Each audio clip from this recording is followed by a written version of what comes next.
Hey everyone, it's Kat. And Amber. And we are Wandering Soup Black Lesbian Expats. And we are in Merida, y'all. You already know that, but maybe you don't. Okay, maybe you don't. Well, now you do. We've been here a week, y'all. Yes. A couple days over a week, actually. And y'all, it's been a ride. Literally and figuratively. I mean, a ride. Yeah. We rented a ride. I'm tired.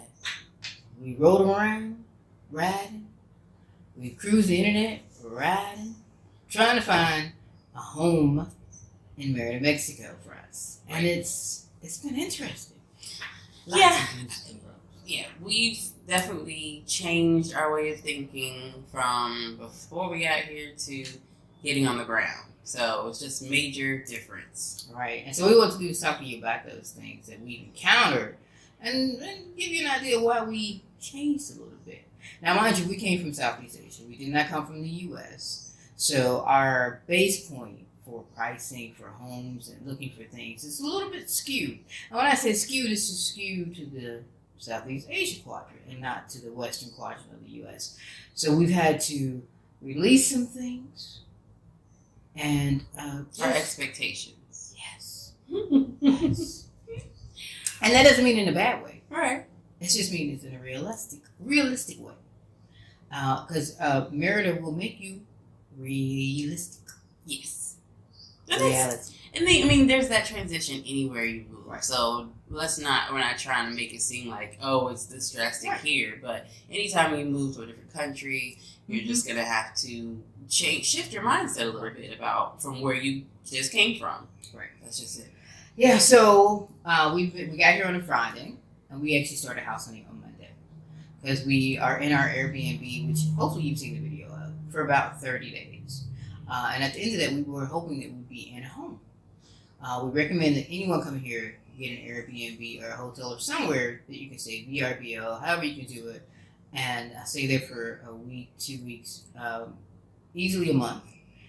If you think you're going to be picky or something like that, do a month. If you think you could just easy to something, do a week. But if you've never been here, I would definitely recommend 2 weeks at a minimum. Yeah. Yep. 2 weeks at a minimum. So you don't feel pressure to just go into anything. Right. But with us having a month, we did hit the ground running, if you will. We were a little tired, still jet lagged. We got up on Monday, met our realtor. Shout out to Fernanda. If you want her information, we'll definitely give it to you. And we started looking at homes. We had a criteria when we first moved here. What we were looking for was a 3-bedroom, 3-bathroom. Mainly because we needed a bedroom for us, a bedroom for the kid, and we needed office space. We've been traveling, and we've been working on couches and mosquitoes and other things, and we really wanted a dedicated office space since we were going to be dedicated here for the next year. So that was our criteria, and we wanted also an unfurnished home. And mostly because part of the reason is because we've been sleeping on and sitting on and using other people's furniture for over a year now. And we were kind of at the point where we're like, okay, we're going to go somewhere. We're going to be there for a while. Let's get furniture that we like, that we know that we're comfortable on, and let's just do it. We're going to be here long enough to do it. Let's just do it. So that was our thinking in going into getting an unfurnished apartment. So that was one of the issues. But we'll start out with, if you're coming to Merida, these are our tips and tricks. If you're coming to Merida, Mexico, and you're looking for a home, or even an apartment, we recommend that you find a realtor or a local person that can assist you. And by that we mean someone who speaks fluent Spanish, who can tell you the ins and outs, the tricks and trades, the neighborhoods that you possibly don't want to be in or that you do want to be in. It's a little hard to me to navigate because there aren't any MLS listings here. All the real estate agents, they're not licensed. Anybody really could be a real estate agent. So go into the Facebook groups, find someone that everybody recommends, they've had great relationships with, they've had success in finding a home with, an apartment. That's who you want to work with. Yeah, and they usually too can recommend other people to you. Like possibly someone who you can hire as a driver, Mm-hmm. or just places you can go and get as far as utilities go and getting other things turned on. So you definitely want to go by word of mouth if possible from enough people Mm-hmm. to give you good reviews. A local. Yeah. Now, if you speak Spanish, you're good. But you still want a local because they're just going to be able to help you out. And they know the lay of the land. Right. When we were in Southeast Asia, we just went on various websites, and there's a lot. And we did go to groups and find things. And when we did longer term stays, we did a lot of Airbnb. But when we did our long term, again, we did go to the groups, and we just found housing listings and things like that. People were just really, they told you what you needed to know. And they have realtors in those areas as well. And it's pretty much the same concept here, except I think you actually need it more here. Because they don't put everything online. That's right. Southeast Asia, everything's online. Yes. Here, digital. No. Yeah, very digital society. Right. Yeah, but here you can literally walk up to, you can be driving down the street and see somebody hanging out off a balcony, or see somebody painting on a house and be like, oh, that's for rent. And, the owner may be right there to give you information. Yeah, so you're going to look for rental signs outside of a home, and that means it's for rent. And that's what you are looking for. That home may be sitting out there for 2 months with that rent sign, and no trace of it online at all. And there's a whole bunch of homes that are online on various websites. But again, that's why you need the local person to take you into the neighborhoods, look for those signs, or to do the research for you so that you don't have to. We did a little bit of both. Yeah, no, I mean, if it weren't for Kat actually going online and talking to people and in the marketplace and looking for stuff, then we wouldn't have found half of the places that we did find. I mean, we still needed someone to help us who spoke fluent Spanish with those, but still. Right. Yeah. So we looked at Facebook Marketplace, we went into the groups, found a realtor.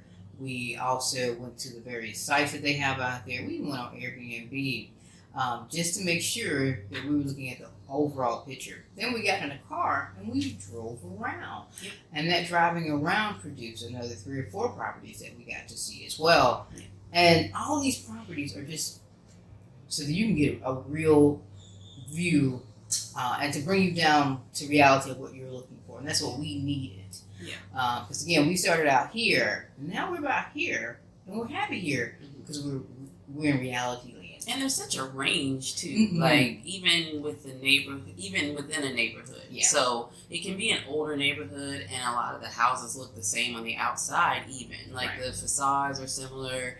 They may be a little chipped and worn or whatever. But you go inside and it's beautiful, wonderful, right? It's completely renovated. Depends on, and then you can go to the a few streets over or a few houses down. Different owner, and maybe they haven't maintained theirs as much. So it's really, you can't judge a book by its cover. Not at all. Truly. And so it really does take moving around either in your own car where you're driving, or in a car with someone else, and getting out and talking to people. Yeah, you got to. We do recommend that you don't rent anything sight unseen. So you see something online and you're like, oh, I'm going to grab it because it's perfect price, is what I want. Right. Do not do that. The pictures online are not reality based. They may have been when they built the place 10 years ago, when they first started renting it out 5 years ago. But today, that is not what it looks like. We've only seen maybe one property that looked exactly like the pictures. One. Out of the 15 or so that we've seen. One. Yeah. And that's it. The rest of them, I was like, it sort of look like the pictures. I think it's the same. I think that's the house. Okay. Let's be open. Right. I recognize the front, maybe. But that's about it. There's wear and tear. These homes all have wear and tear, and wear and tear. So you want it when you walk into the home. You want to look for certain things like mold, and smell, and how the owners maintain the home. All those things. We'll get into that too. But so we've already discussed. You gotta have a local. You got all the options all the places where you can find homes, and all the ways you can find the homes. So now you got a home you want to look at. Or you think you got a home. You're looking at the descriptions of what what's inside the home or what's being offered. And here, generally, you're looking at furnished versus unfurnished, and unfurnished is the kicker. So again, we were looking for an unfurnished home because we were tired of the furniture we've been having. Yes. Why they didn't tell us? Well, they did, because some of the videos said unfurnished here means you get 4 walls, literally 4 walls. No fridge, no oven. There may not even be a sink. Right. No shower heads, no AC units, no water heater. 4 walls. Yep. And so you think that's a good deal, Right. because the rent can be really low in those houses. What high? But if there really are no ACs, no sink, no stove, none of that, then you're going to be kicking out money for those things. So every one of them.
Now, on the kicker, as Amber says, you get it all back when you leave.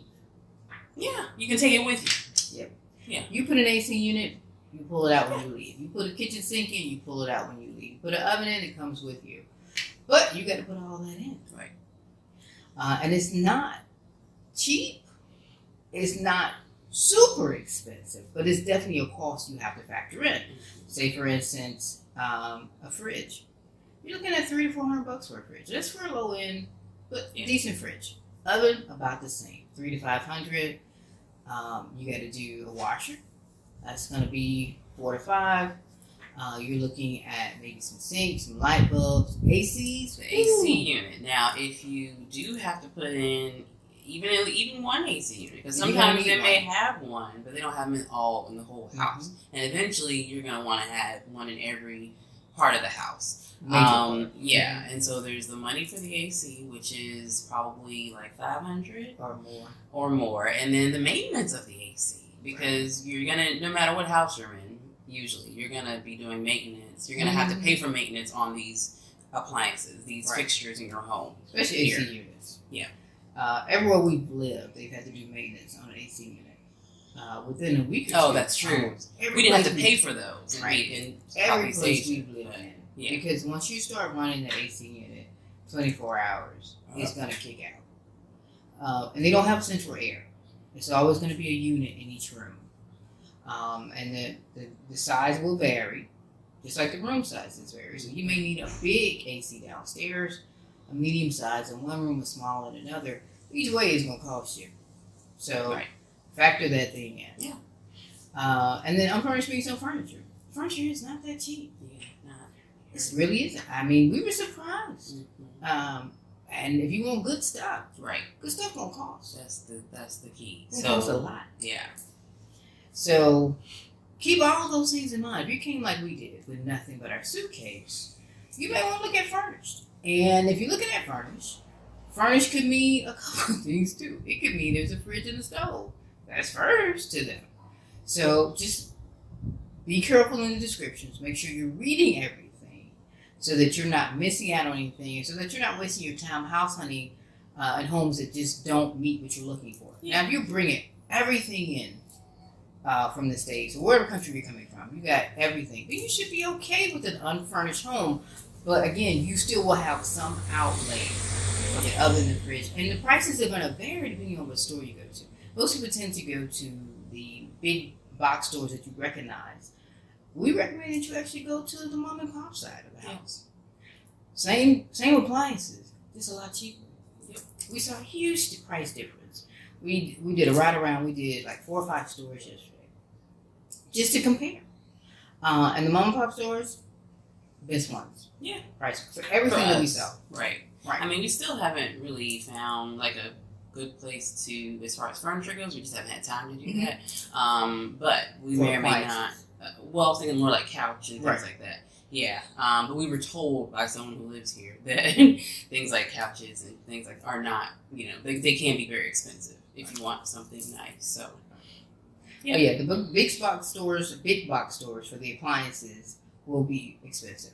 Try to open your horizons, expand them, and go to the mom and pops or the smaller markets or the really local stores would be a better way of saying that. So you figured out the apartment or the home because they got both, and now you're like, okay, this is how much they say it's going to cost, but what does that mean? So credit isn't a thing here in regards to renting a home. So what that means is you got to put more money down. And they ask for either a deposit or an avail. Avail is a guarantor. It's basically saying you're not going to skip out on them. But it's like having almost like a co-signer, but if that, in our terms. Mm-hmm. Right. When I was speaking to a realtor, we were like, it's just like a letter from your employer saying you have a guaranteed job. So you have a local job or a job, and you should be good. You get a letter from your employer saying, I have a job, this is how much money I'm making, we should be fine. Or you can find someone who will sign something saying that they will vouch for you and that if you were to skip out, they'll cover whatever the lease terms are. So if not, some people don't want to do that, then you find an apartment or home that will let you stay there. And again, you're going to pay more upfront. You're going to do a double deposit. Almost every place is going to require first month and a deposit and an avail. If not an avail, you're going to do a double deposit, which basically equips to 3 months rent. Yep. 3 solid months. So what that says, if you find a place that's 15,000 pesos, what's 15,000? USD. 15 big ones. Is $738. So $738 USD. You're going to do that times 3 to move in. Now let's say that place was unfurnished.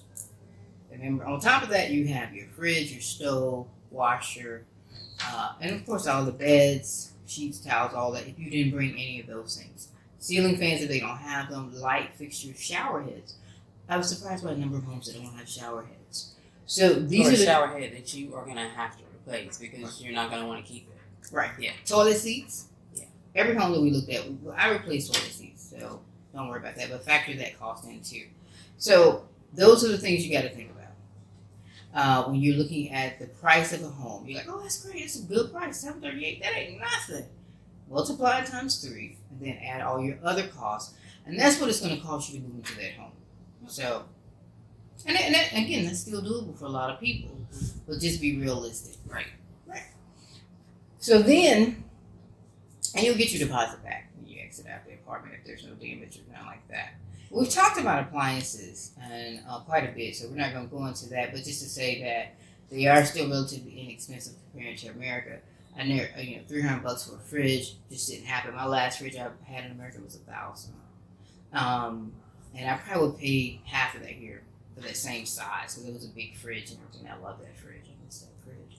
But anyway, so here you're looking at 3 to 5 for almost everything. TVs are pricey. A little bit. Walmart has TVs. But it was a smaller one. A smaller TV for like $250. So you can find deals. And it happens to be Black Friday, Black November. So there's sales right now. But yeah, in general, you're looking at more like 3 to 5 for a basic TV. Yeah. Once you start bumping up, I mean, it still isn't bad. I saw some TVs. I think they were like $500-$600 yesterday. Maybe it was 3 to 4. So just keep that in mind. If you're not bringing any of those items, when you're looking for furnished versus unfurnished and what you have to put into the home. Right. But yeah, so that's, so it's a matter of figuring out how you're going to look for a place, and you have multiple options of doing so, and we suggest you use all of them. If you can drive around, if you can also get a realtor, get an agent to help you. You can also be online looking at people who are online, actually owners selling their place on Facebook or whatever, right? Renting their place, and do all those things. And then it's just a matter of making a decision. Sometimes it takes looking at them before you decide, you know what, I'm definitely going to do furnished, or I'm definitely going to do unfurnished. So be gentle with yourself, because sometimes it really does take getting on the ground before you make your final decision. You are absolutely open to change your mind.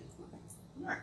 And this is all for renting. If you are buying, we are not buying. Assuming a lot of this will still apply in the sense that you can find homes for sale on Facebook Marketplace.